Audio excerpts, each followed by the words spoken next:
여러분 안녕하세요. 미용안정위생학 12주차 수업 시간입니다. 우리 수업은 온라인으로 풀로 진행이 되기 때문에 우선 그 중간고사 레포트에 대해서 좀 언급을 좀 할게요. 우선 2주 뒤죠. 지금이 12주차, 13주차까지 수업이 진행이 되고요. 그리고 14주차에 레포트 제출해 주시면 중간고사로 가늠을 하고요. 그리고 15주차에는 기말고사 객관식 시험이 있을 예정이라고 말씀을 드렸습니다. 그 레포트 주제를 지금 말씀드리려고 하거든요. 레포트는 언제까지 제출을 하셔야 되냐면요. 다 다음 주죠. 19일 자정까지 제가 그 레포트를 받는 걸로 하겠습니다. 그래서 토요일이 넘어가기 전까지, 그러니까 지금 2주하고도 한 이틀, 하루 뭐 이렇게 더 남았네요. 보름 정도 남았으니까요. 천천히 조금씩 차근차근 준비하시면 될 것 같습니다. 주제는요, 가족, 그러니까 본인을 포함해서 가족이 코로나19 감염을 예방하기 위해서 계획했던 행동들, 그리고 실제 수행했던 행동들, 그리고 수행하지 못했던 이유, 혹시 수행을 못했다라면 수행의 이유와 미수행의 이유를 보건학적으로 좀 풀어내시면 될 것 같아요. 그러니까 건강보건, 그 다음에 영양보건, 우리가 뭐 노인보건, 여러 가지 뭐 그런 보건에 대한 얘기들을 했었잖아요. 거기에 또 힌트를 드리자면 코로나19가 전염병이니까요. 그 우리가 지금 얘기하고 있는 감염병, 전염병과 조금 연관성 있게 풀어나가시면 좋을 것 같아요. 너무 어렵게 생각하실 필요는 없고요. 내 생각을 적으시면 되는 거예요.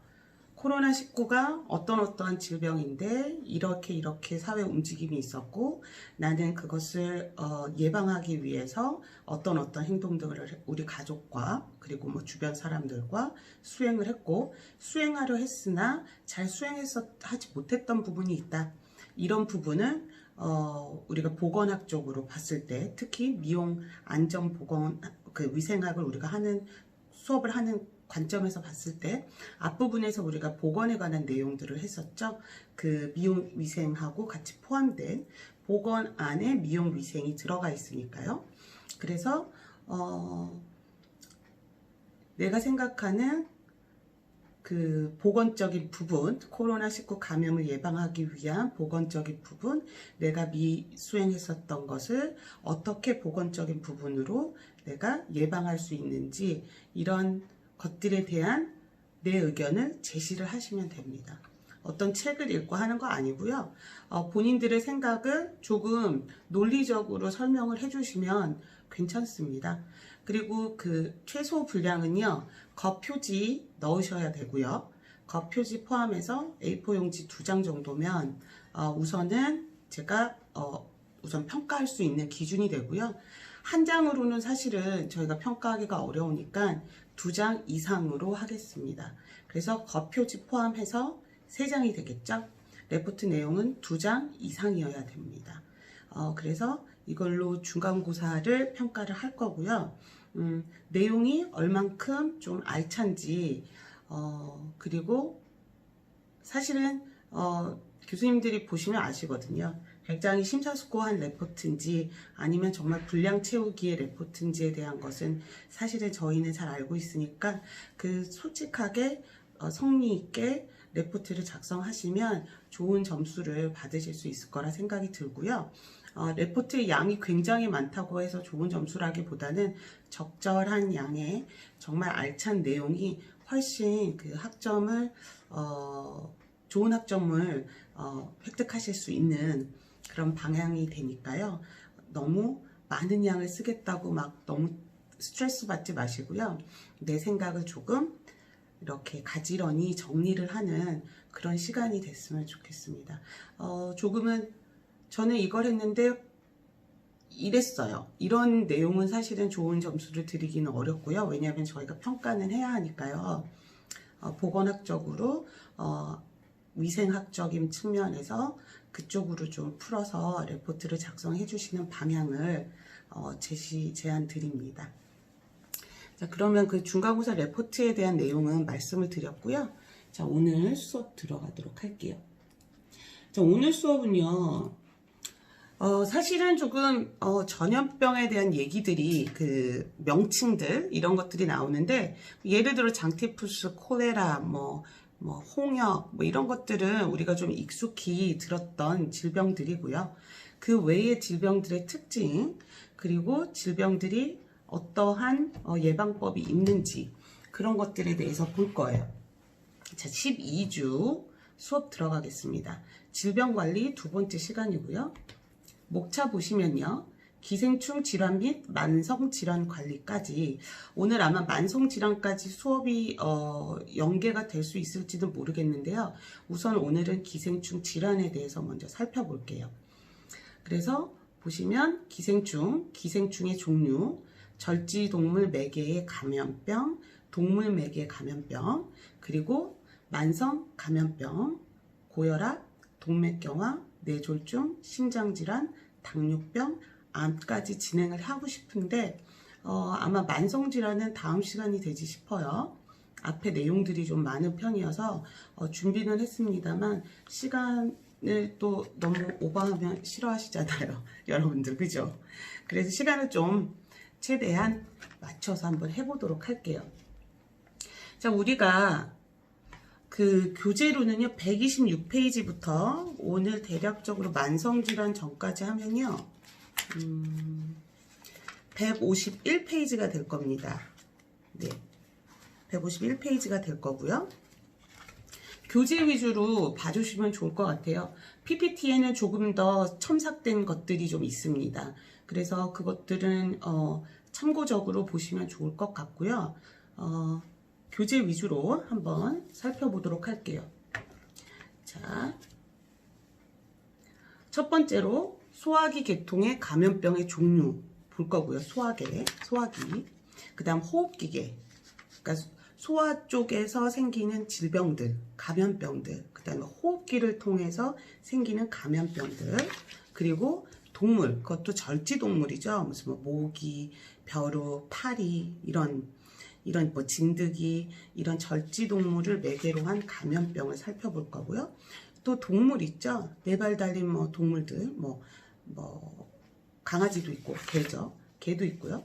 뭐 여러 가지 그런 것들. 그 다음에 만성적으로 생기는 그런 감염병, 이렇게 큰 카테고리로 해서 한번 살펴보도록 할게요. 자, 소화기계 침입 그 감염병은요, 어떤 게 있냐면, 소화기계 감염병은 환자나 보균자의 분뇨를 통해서 병원체가 음식물이나 식수, 이런 오염된 식수, 이런 것이 경구, 입을 통해서 소화기로 내려가면서 생기는 감염병입니다. 그래서 첫 번째로 보면 우리가 장티푸스라고 있어요. 장티푸스는 많이 들어보셨죠? 그죠? 장티푸스는 고열이 몇 주 동안 지속되는 열병입니다. 우리나라에서는 제1군 감염병 중에서 가장 많이 발생하는 질병이고요. 그리고 발현 증상도 일정하지가 않습니다. 어떠하다 이러지 않고요. 굉장히 다양한 그런 증상을 보이고 있어요. 사망자는 거의 없습니다. 그렇지만 우리나라의 보건 의료 및 환경위생 면에서 관리가 좀 어려운 질환 중에 하나이긴 합니다. 자, 병원체는요, 티푸스균이고요. 포자, 현막이 없는 간상균이다 이렇게 돼 있어요. 포자라는 거는요, 생식 세포를 얘기하고요. 그 다음에 현막이라는 건 막자가 붙었죠. 세포막을 얘기해요. 그게 없어요.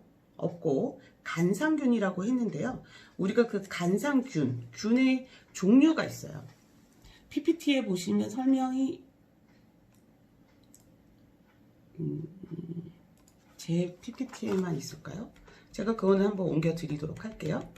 자, 우리가 균을 우리가 생김새에 따라서 좀 나누기도 해요. 가지가 형태, 생김새에 따라서 나누는데 구균, 간균, 나선균 이렇게 나와요. 구균이라는 건 이렇게 동그란 그런 모양의 전체적인 모양이 동그란 모양을 우리는 구균이라고 나누고요. 그다음에 간균, 지금 여기 보면 간상균이라고 했는데 간균과 같은 말이에요. 또 바실루스라고도 하고요. 그래서 간균 같은 경우는요, 길쭉한 막대기 모양, 이런 모양에 있는 그런 모양을 가진 세균을 우리는 간균이라고 합니다. 또 나선은 아시죠? 이렇게 스프링 용수철 모양 같이 이렇게 꼬여 있는 이런 형태를 가지고 있는 세균의 분류를 우리는 나선균이라고 해요. 그래서 장티푸스는요, 간상균이고요. 또 환자나 보균자가 병원 소이고 감염원은 오염 음식물이 됩니다. 자, 전파는요, 뭐 여러 가지 뭐 대소변에 오염된 뭐 매개체, 그 다음에 뭐 오염된 손 이런 것들을 통해서 아무튼 경구를 통해서 우리가 감염이 된다라는 겁니다. 그리고 감수성은 전반적으로 굉장히 높아요. 감염이 되기 쉽다라는 거죠. 그죠? 그리고 완치 후에는 일반적으로 영속 면역, 즉 영구 면역, 한 번에 걸리면 다시 걸리지 않는 그런 면역력을 가졌었어요. 예전에는. 그런데 최근에는 어떠냐면요, 장티푸스에 만약에 노출이 되면 우리가 굉장히 강력한 화학요법을 통해서 치료를 하게 됩니다. 그러니까 천천히 치료하는 게 아니고 굉장히 빠른 속도로 치료를 하기 때문에 일시적으로 면역력이 생기지만 이게 굉장히 영구적으로 면역력을 얻기에는 좀 무리가 있습니다. 이런 질병들이 여러 가지가 있어요. 그래서 우리가 예전에는 장티푸스나 뭐 수두나 여러 가지가 한번 걸리고 나면 다시는 안 걸리는, 그러니까 영구 면역을 체득할 수 있다라고 알고 있었지만 사실은 지금은 조금 다른 그런 형태를 보이고 있습니다. 자, 보시면요. 그래서 우리가 그 장티푸스를 예방하기 위해서는요, 어떻게 될까요? 환자, 당연히 보균자 잘 확인을 해서 격리를 해야 될 거고요. 당연히 깨끗한 환경을 조성을 해야 될 거고, 그 다음에 예방접종 굉장히 중요합니다. 그리고 장티푸스라는 게 어떤 질병이기 때문에 손을 잘 씻어야 되고 어떻게 해야 된다라는 교육, 계몽이 꼭 뒤따라야 되겠습니다.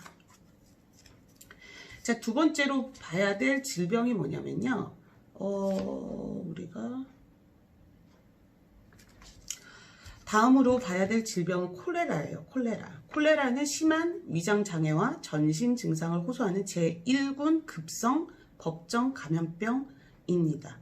발병이 빠르고요. 구토하고 설사하고 배앓이하고 그러다 보니까 탈수가 오고요. 허탈 증세 이런 것들이 보여지는 질병입니다. 환자가 당연히 병원 소가될 거고요. 그 다음에 배변의 토사물에 의한 오염수, 오염물 있죠. 이거 지금 계속 우리가 어떤 거? 소화기계 감염병에 대해서 얘기하고 있습니다. 오염된 물, 오염된 음식물 이런 것들이 콜레라를 발생시킵니다. 보통 잠복기가 하루에서 한 3일 정도, 그러니까 굉장히 빠르게 그 오염된 거 아니면 질병에 노출된 거를 우리가 발견할 수 있습니다. 감수성이 전반적으로 높고요. 걸리기 쉬워요. 인공 능동 면역도 유효합니다. 어떻게 예방해야 될까요? 당연히 소독 잘 해야 되고요. 환경위생 잘 해야 되고요. 그리고 예방접종하면 우리가 조금 콜레라로부터 안전할 수 있습니다.